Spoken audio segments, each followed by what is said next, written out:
the third.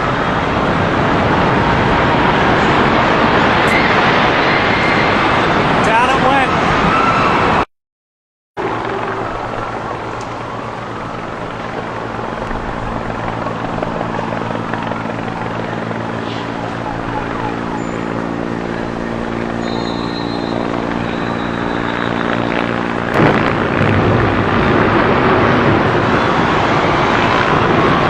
If you could plan, I mean, the absolute worst case scenario high-rise mission, I mean, you had it on 9/11. There were numerous secondary explosions taking place in that building.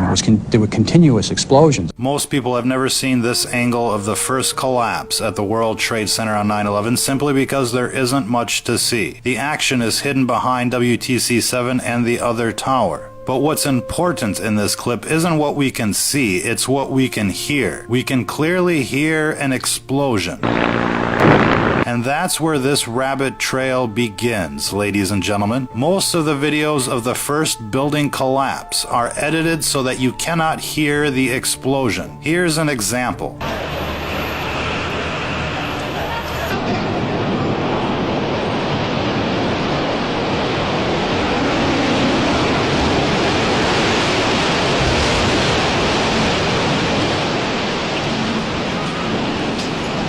In that FOIA NIST clip, they jumped right into the collapse so that you wouldn't notice the boom. And in this chopper clip released to the public, they skipped right over the initiation sequence and jumped into the scene after it's pretty much done.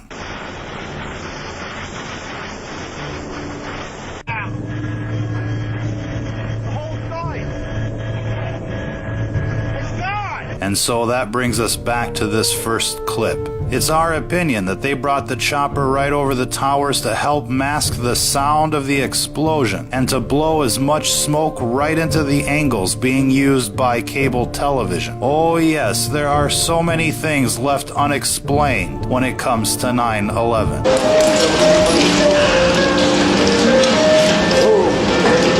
You see that blowout?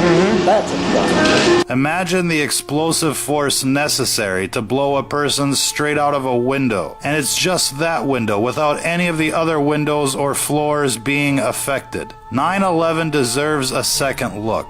Not only for those that went through it, but for the millions of lives that have been affected ever since. Because if an explosion brought those towers down, then the whole thing's a mass deception. Remember, the people that told you about WMDs in Iraq were the ones who told you who did what on 9/11.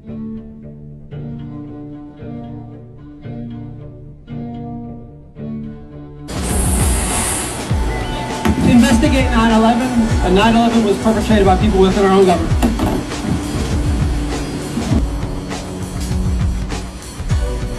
If you're listening to this, you are the resistance.